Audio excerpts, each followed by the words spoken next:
মা তুমি দেখোন ওলোৱাই নাই তেতিয়াই ক'লো চিনেমা চাব যাম বাহিৰতে খাই আহিম বুলি তুমি দেখোন পাচলিয়ে কাটি আছা আজি অলপ সময় পাইছোঁ ব'লা এপাক ফুৰি আহোঁ আৰু ঘৰতে থাকি বৰ হোৱা বুলি দেখোন তুমিয়ে কৈ থাকা এতিয়া নাযাওঁ গ'লে গধূলিহে যাম কিয় কি কাম আছে তোমাৰ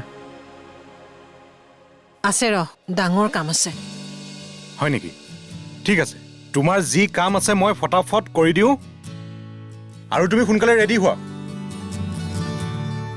নোৱাৰিম যাব এতিয়া কাৰণ এতিয়া বিশেষ আলহী আহিব মানে মই নিমন্ত্ৰণ কৰিছোঁ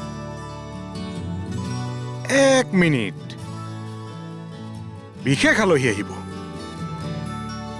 বাহ আৰু তুমি নিমন্ত্ৰণ কৰিছা তুমি দেখোন মোক কোৱাই নাই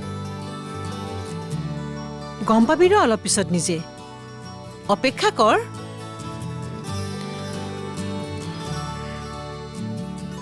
মা কিনো ছাৰপ্ৰাইজ দি থাকা কোৱাচোন আৰু মই যাওঁ ওলাই এনেদৰে ঘৰত বহি থাকিব নোৱাৰোঁ নাযাবি তই থকাটো প্ৰয়োজন কাৰণ আলহীৰ লগত তই কথা পাতিব লাগিব হয় নেকি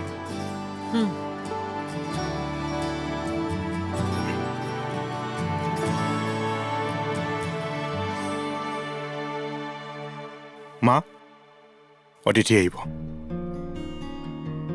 এনেকুৱা কোন অতিথি আহিব যাৰ অপেক্ষাত তুমি আছা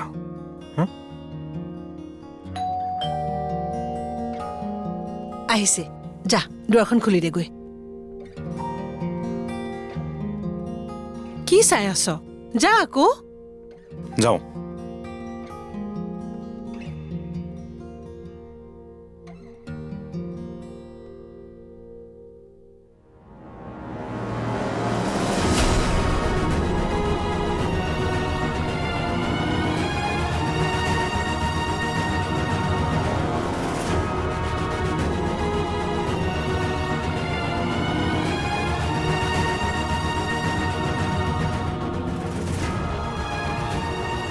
ৰবি তুমি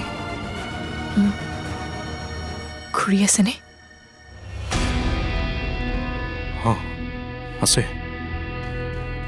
বাৰু তোমাৰ মোৰ লগত কিবা কথা আছিল নেকি ব'লা আমি বাহিৰতে কথা পাতিম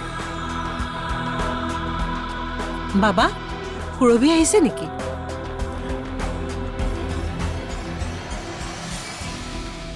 মা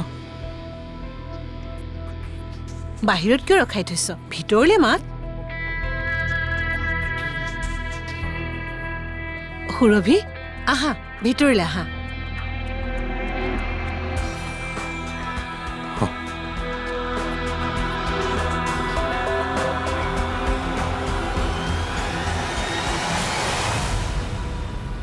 খুৰী মই আকৌ ভাবি আছিলো তুমি বা আহা নে নাহা আপুনি মাতিছে মই নহাকৈ কেনেকৈ থাকোঁ বহাচোন বহা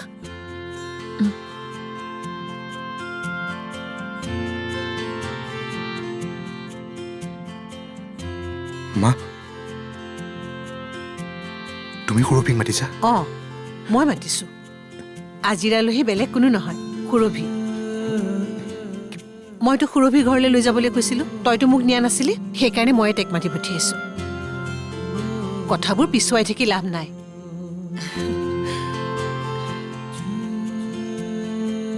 সোনকালে আলোচনা কৰি সিদ্ধান্ত এটা লোৱা ভাল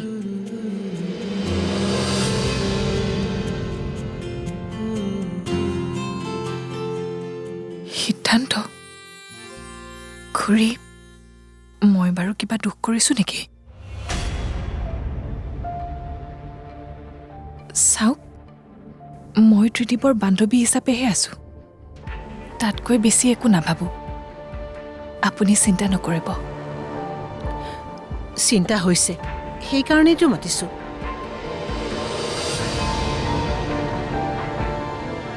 তুমি এনেদৰে থাকিলে নহব সিদ্ধান্ত এটা ল'ব লাগিব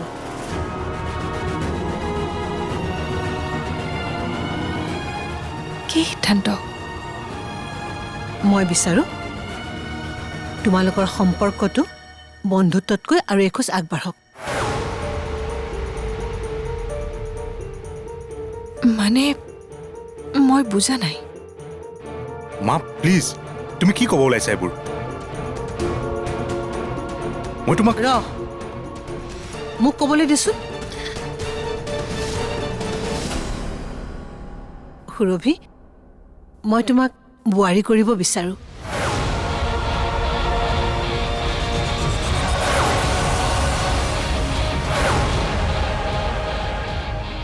মানে বাবাৰ পত্নী হিচাপে চাব বিচাৰোঁ।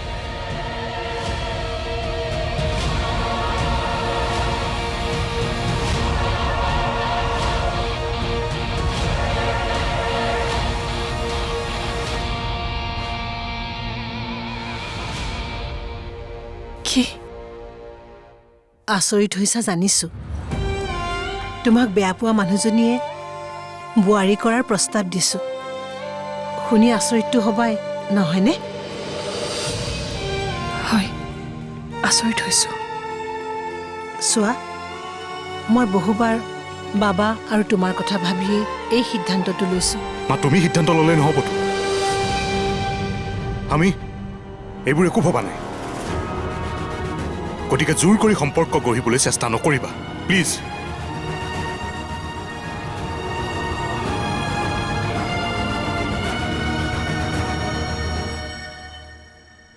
ৰত্নই মোৰ লগত ভালদৰে কথাই নাপাতিলে।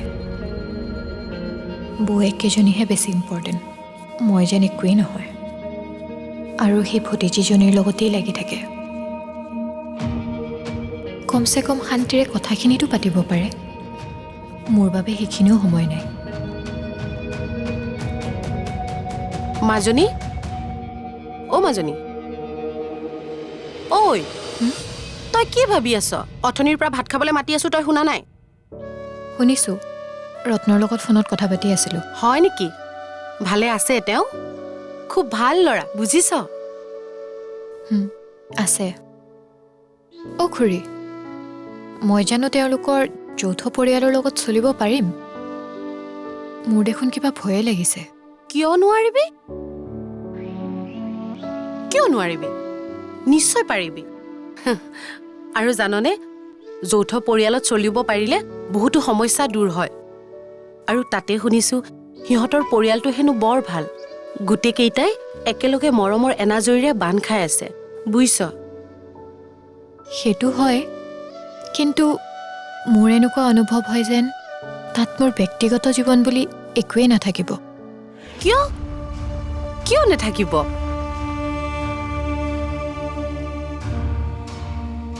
ৰত্নৰ দেখোন এতিয়াই মোৰ লগত কথা পাতিবলৈ সময় নাই।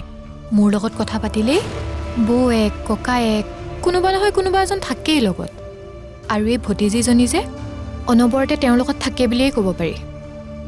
মোৰ একদম ভাল নালাগে। কিন্তু ৰত্নক একো ক'বও নোৱাৰোঁ।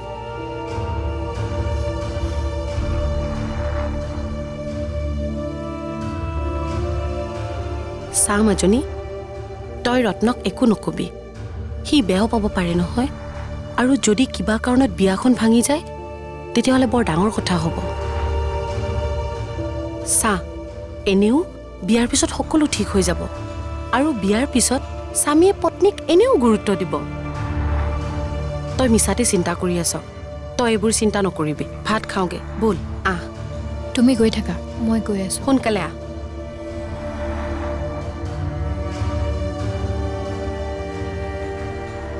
চা, এনেও বিয়াৰ পিছত সকলো ঠিক হৈ যাব।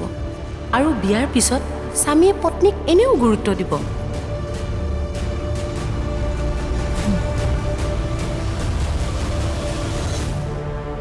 চোৱা, সময় থাকোঁতেই সঠিক সিদ্ধান্ত লোৱাটো উচিত। সময় পাৰ হৈ গ'লে বিভিন্ন সমস্যা আহি যায়। সুৰভি, মই তোমাৰ মতামত জানিব বিচাৰোঁ।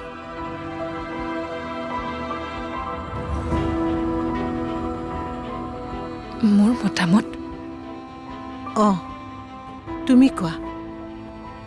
তোমাৰ আৰু বাবাৰ মাজত থকা বন্ধুত্বৰ সম্পৰ্কক স্বামী স্ত্ৰীৰ নাম দিবলৈ তুমি সাজুনে?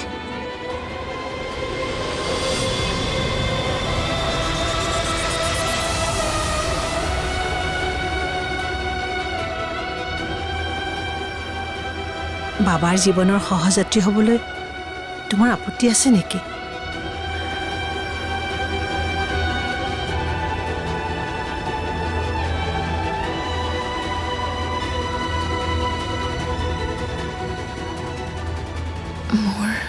সুৰভি, চৰি, তুমি মাৰ কথাত বেয়া নাপাবা।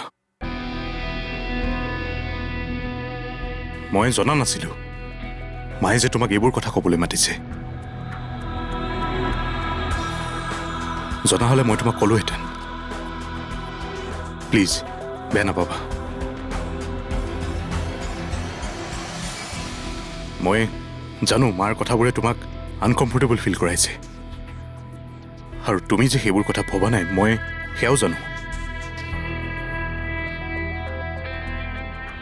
মা, তুমি এইবোৰ কি কৰিছা?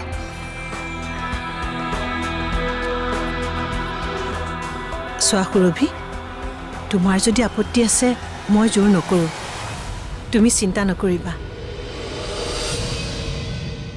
আচলতে এটা সময়ত তোমালোক দুয়োকে বিচাৰিছিলা, কিন্তু ভাগ্যৰ পাকচক্ৰত তোমালোকৰ পথ সলনি হ'ল। কিন্তু ভগৱানে আকৌ একেলগ কৰিছে। সেইবাবেহে দুয়োৰে হেৰুৱা সুখ উভতি আহিব বুলি তোমাক মই এই প্ৰস্তাৱ দিছোঁ। তুমি যদি ইয়াৰ বাবে প্ৰস্তুত নহয়, কোৱা।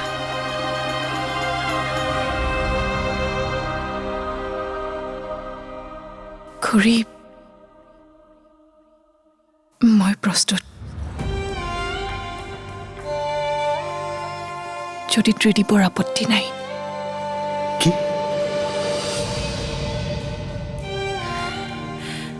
সঁচা সুৰভি, মই জানিছিলোঁৱেই তোমাৰ অন্তৰত এতিয়াও বাবা আছে।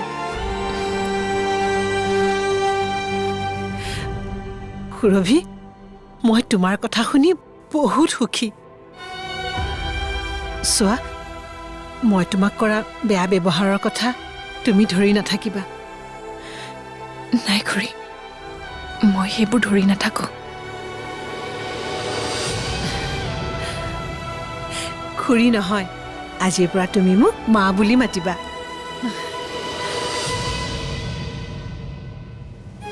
মা? অঁ, মা। ৰ'বা, মই মিঠাই লৈ আহোঁ।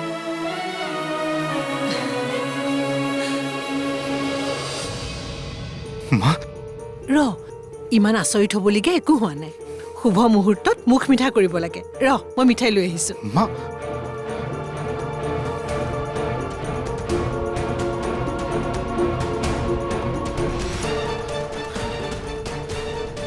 ৰবি, এয়া তুমি কি কৰিলা?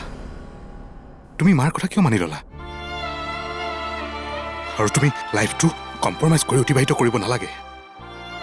ত্ৰিদীপ, মই কোনো কম্প্ৰমাইজ কৰা নাই। সঁচা কওঁ, মই তোমাক এতিয়াও আগৰ দৰেই ভাল পাওঁ। কি কৈছা তুমি এইবোৰ? অঁ ত্ৰিদীপ,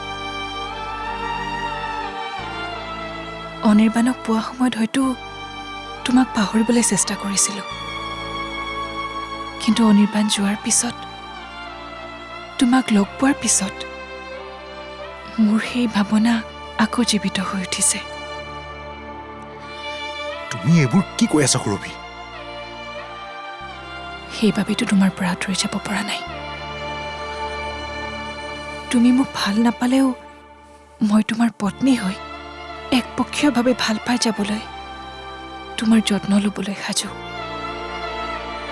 তোমাৰ পৰা একো নিবিচাৰোঁ। সুৰভি, একপক্ষীয় প্ৰেমেৰে সংসাৰ নচলে। আৰু তুমি জানাই, মই পৰীক পাহৰিব নোৱাৰো। গতিকে সুৰভি, আহা মিঠাই খোৱাহি। বাবা, তয়ো আহ। আহা। হয়।